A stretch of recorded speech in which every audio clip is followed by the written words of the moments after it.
មិនស៊ីផ្លូវគេអស់ចឹងបាទនៅនេះផ្ទះទុកចោលពុកម៉ែបងប្អូនស្ដាយមែនទែនផ្ទះឃើញបាទទឹកថ្នោតស្រក់បានមកកតោហ្នឹងពីមុនគេនេះប្រហែលជាឆេះព្រៃនៅជើងភ្នំហ្នឹងឯងបាទគោបាទនេះឃើញទេគោបាទមានតូចមានធំចឹងទៅបាទកាលខ្ញុំនៅក្មេងបាទស្រស់ស្រាយប្លែកភ្នែកមែនទែនប្រទេសភាពបាទនៅខាងនេះគេហៅថាភូមិបាទនេះបិទទ្វារទុកចោលអស់ផ្ទះបាទហើយបាទធូធីអីប្រហែលដែរព្រោះថាផ្ទះនេះវាស្អាតបាទគឺគេធ្វើដូចគ្នា3ផ្ទះនេះឃើញទេបាទ3ក៏មានជីកង់គាត់មួយនៅឡើងថ្នោតថ្មីខ្ញុំនឹងចុះផ្ដិតទស្សនវិជ្ជាតាមតំបន់ដាច់ស្រយាលស្រុកស្រែចំការបាទជំរាបសួរពុកម៉ែបងប្អូនទាំងអស់គ្នាជាទីគោរពស្រឡាញ់បាទនេះគឺខ្ញុំមាននៅវីដេអូបាទថ្មីមួយទៀតហើយដើម្បីបាទមកបាទជូនពុកម៉ែបងប្អូនរបស់យើងតាមដានទស្សនាបាទអំពីទស្សនវិជ្ជាបាទនៅក្នុងប្រទេសកម្ពុជាបាទជាពិសេសគឺនៅក្នុងខេត្តកំពង់ឆ្នាំងហើយទស្សនវិជ្ជាទេសភាពដែលខ្ញុំកំពុងតែថតបាទមានភ្នំមានវាលស្រែបាទមាន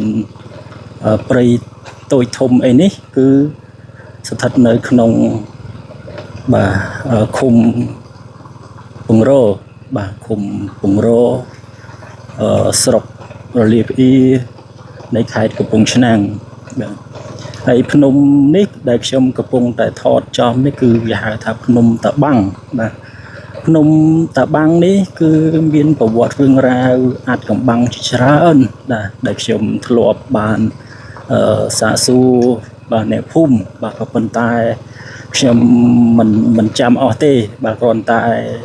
ចាំបន្តិចបន្តួចតែប៉ុណ្ណោះថាភ្នំតាបាំងនេះគឺប្រវត្តិគឺពីអ្នកប្តីប្រពន្ធបាទប្រពន្ធឈ្មោះយាយបិទបាទហើយប្តីឈ្មោះតាបាំងហើយលើភ្នំហ្នឹងគឺនរណាបាទមាត់កអីបាទមិនគេថាមាត់ចេអច្អូចណាបាទអញ្ចឹងគឺប្រកាន់បាទអាចនឹងឡើងទៅរកផ្លូវចុះមកវិញអត់ឃើញទេបាទនៅលើភ្នំតាបាំងហ្នឹងបាទហើយនេះទស្សនវិជ្ជាបាទនៅតាមផ្លូវបាទហើយបាទផ្លូវគឺស្រុកស្រែចំការអញ្ចឹងឯងពុកម៉ែបងប្អូនយើងបាទមិនដូចផ្លូវនៅទីក្រុងទេបាទអូកន្លែងនេះឃើញមានរោងអ្នកតាគេមួយអត់បានបាយកាមេរ៉ាទៅមិនបាទនេះផ្លូវចូលទៅភ្នំហ្នឹងបាទហើយតាមផ្លូវគឺយើងស្ងាត់មែនទែនបាទស្ងាត់ជ្រាបហ្មងតាមផ្លូវវាអត់សូវមានចរាចរណ៍មានមួយទៅបាទហើយអ្នកទិញអាចារ្យបាទល្មមមិញអ្នកទិញអាចារ្យប៉ុន្តែនៅក្នុងព្រៃនៅអីមែនប៉ុន្តែបាទយើងឃើញបកគោខ្សែភ្លើងនេះពុកម៉ែបងបាទខ្សែភ្លើងគឺដាក់ពង្រាយបាទទៅដល់ភូមិដល់ឃុំបាទទៅដាច់ស្រយាលយ៉ាងណាក៏មានភ្លើងអគ្គិសនីប្រើប្រាស់ដែរបាទប៉ុន្តែឥឡូវក្នុងបាទប្រហែលថ្ងៃនេះដោយសារតែប្រទេសជាតិបាទច្បោកច្បល់បាទពិភពលោកនៅកំពុងតែរុកវទៅដោយសង្គ្រាមផងហើយទៅតាមស្រុកតាមភូមិបាទបញ្ហាដែលជាបញ្ហាចម្បងសម្រាប់ប្រជាពលរដ្ឋយើងគឺ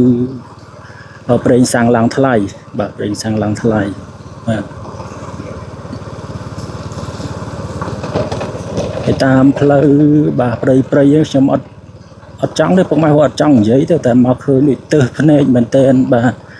រឿងសម្រាមផ្លាស្ទិកនេះឃើញទេបាទសម្រាមផ្លាស្ទិកហ្នឹងគឺគាត់ប្រើប្រាស់បាទជា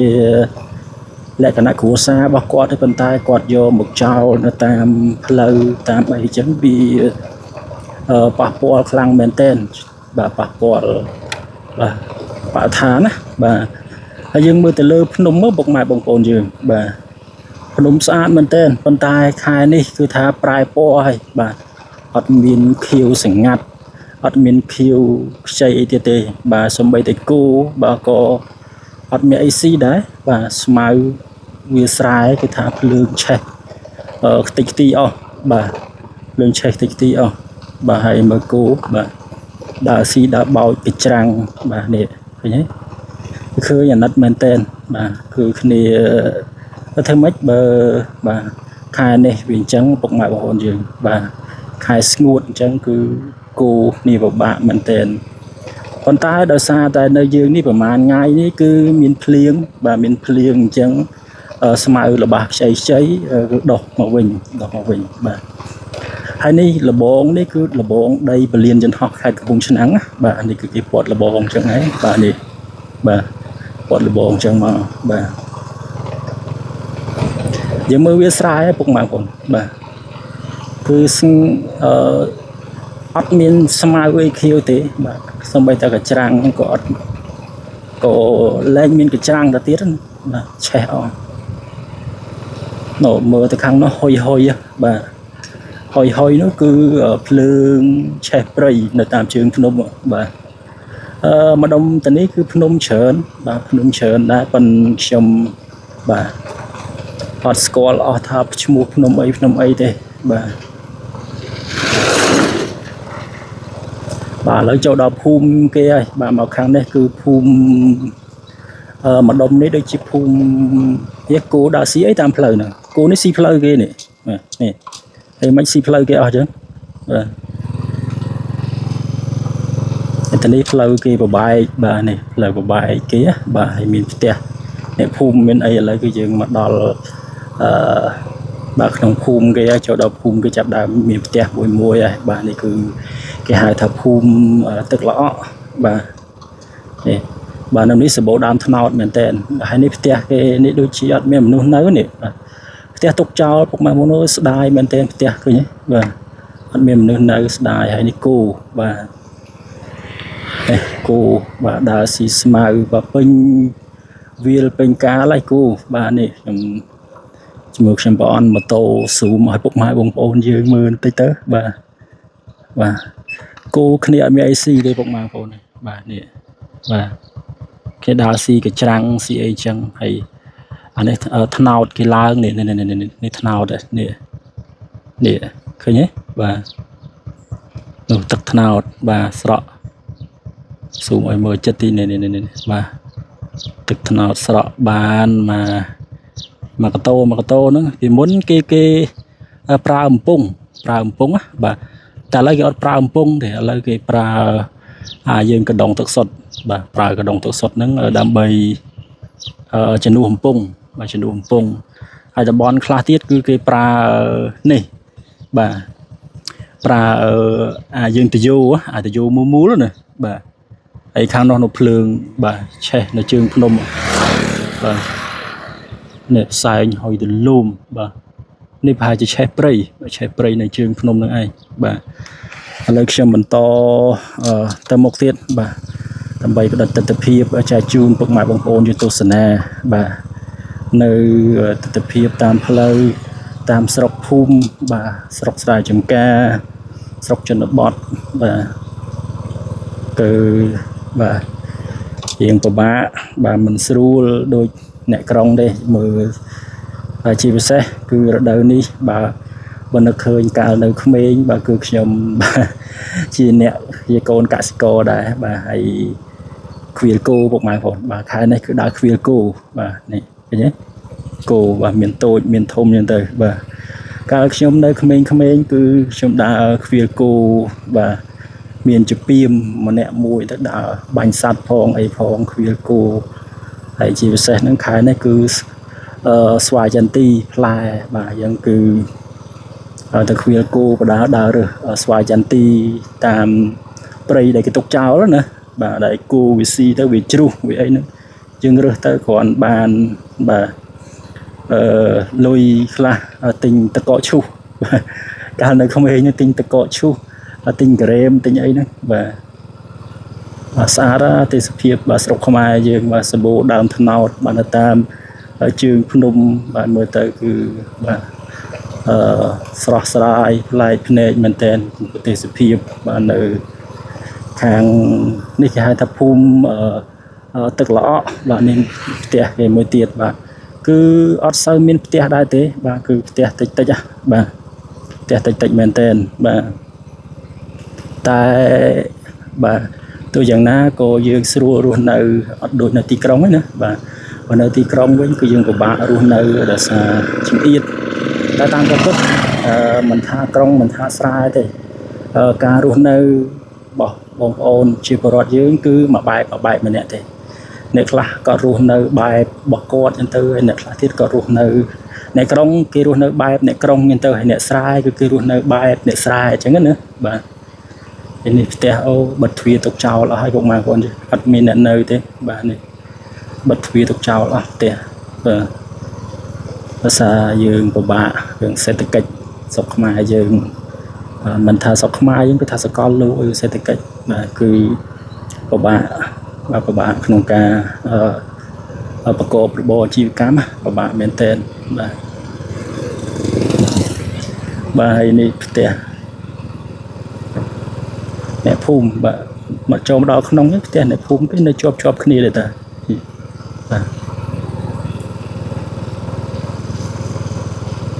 ហើយសំខាន់នៅភូមិនេះគឺគេធ្វើរបងបាទដីតាមភូមិតាមផ្ទះគេគឺគេ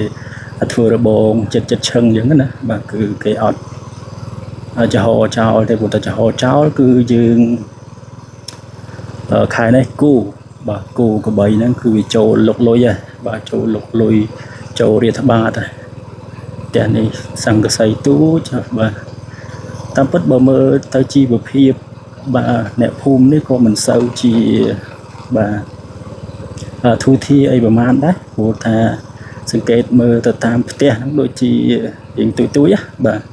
ផ្ទះទូចបាទអត់សូវមានផ្ទះធំផ្ទះថ្មអីទេអូផ្ទះនេះដាក់សាច់ច្បើងបាទនេះច្បើងនេះខែនេះដាក់នៅផ្ទះចឹងហានិភ័យណាបាទព្រោះខែភ្លើងខែផ្សែងហ្នឹងគឺយើងពិបាកថាដែរបាទយើងវាមើលឃើញតែថាវាមិនត្រូវបាទយើងគិតថាមិនអីតែជួនកាលអីកើតឡើងហ្នឹងក៏បាទនេះផ្ទះនេះវាស្អាតបាទគឺគេធ្វើដូចគ្នា3ផ្ទះនេះឃើញទេបាទ3ផ្ទះនេះគេធ្វើម៉ូតតែមួយបាទហើយមកដល់នេះឃើញអត់មាននៅផ្ទះទេស្ងាត់ឈឹងអស់បាទនៅភូមិគេឯនេះដល់សាលារៀនបាទអូនេះសាលារៀនគេភូមិទឹកល្អក់បាទសាលាបឋមសិក្សាទឹកល្អក់បាទពុះនៅនៅគាត់ឡើងថ្នោតបាទនេះអាកាតូហ្នឹងគឺគេយកជំនួសធ្វើអំពង់បាទគេយកជំនួសធ្វើអំពង់គេយកទៅឡើងថ្នោតចឹងទៅបាទនេះក៏មានជីកង់គាត់មួយនៅឡើងថ្នោតបាទនេះអ្នកឡើងថ្នោតពុកម៉ែបងប្អូនបាទគឺគាត់ជីកង់បាទអូបាទខាងនេះគឺមានអាស្រមគេមួយដែរនេះបាទអាស្រមមែនវត្តទេគឺអាស្រមលក្ខណៈអាស្រមទូចអត់ទាន់ជីវត្តឡើយទេ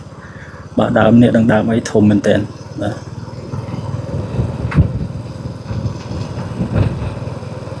តែនេះកន្លែងឡគេធ្វើថ្នោតបាទគេធ្វើទឹកថ្នោតណាបាទគឺគេមានឡផងគេបាទនេះផ្ទះបុរាណណានេះបាទក្បឿងបុរាណតាំងពីជំនាន់ណាទេបាទហ្នឹងបាទមកដល់នេះគឺអស់ហើយមកភូមិគេហ្នឹងគឺអស់ត្រឹមហ្នឹងឯងភូមិទឹកល្អក់បាទភូមិទឹកល្អក់ហ្នឹងដូចជានៅឃុំ